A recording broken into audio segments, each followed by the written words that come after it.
I'm Sherry. Welcome to Stories. In 1861, a Union officer named Sullivan Ballou, assigned to the Grand Army of the Potomac, wrote to his wife in Smithfield, Rhode Island. He was fighting in the American Civil War. He had a wife and 2 sons waiting for him at home. In the letter, he is convinced that he will die, and he tries to break the news to his wife gently. He does everything he can to give her comfort and encouragement. It is one of the most noble things I have ever read. What stands out is his love and commitment to not only his wife and 2 sons, but also to his country.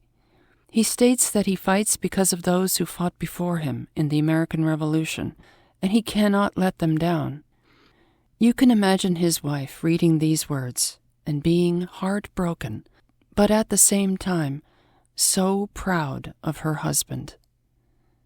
And now, without further ado, here is a letter written by Union officer Sullivan Ballou, assigned to the Grand Army of the Potomac in 1861.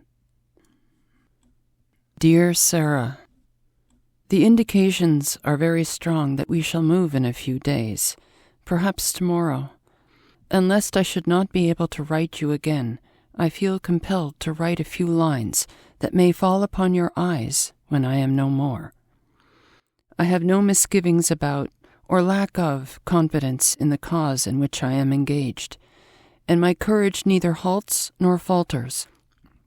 I know now how American civilization now leans upon the triumph of our government, and how great a debt we owe to those who went before us through the blood and suffering of the Revolution.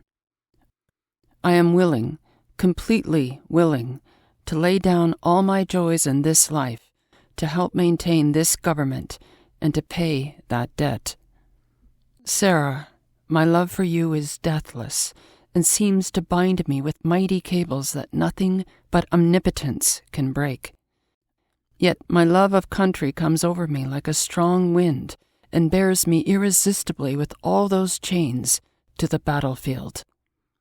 The memory of all the blissful moments I have enjoyed with you come crowding over me, and I feel most deeply grateful to God and you that I have enjoyed them for so long.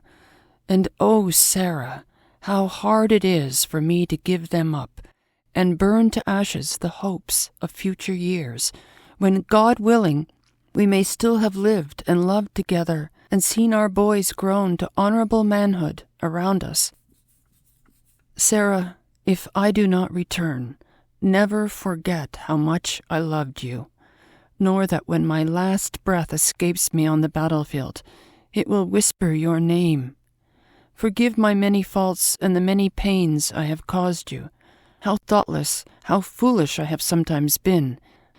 But Sarah, my dear, dear Sarah, if the dead can come back to this earth and flit unseen around those they love, I shall always be with you in the brightest day and the darkest night, always, always.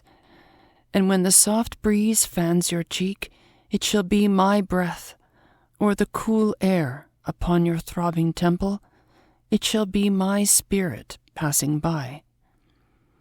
Sarah, do not mourn me dead. Think only that I am gone, and wait for me, for we shall meet again. My dearest Sarah, we shall meet again. Captain Sullivan Ballou was killed a week later at the First Battle of Bull Run. He never sent the letter. It was found on his body.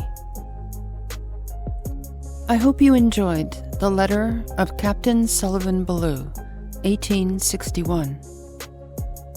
May you always find a good book to read, and may all your stories end well. Thanks for listening.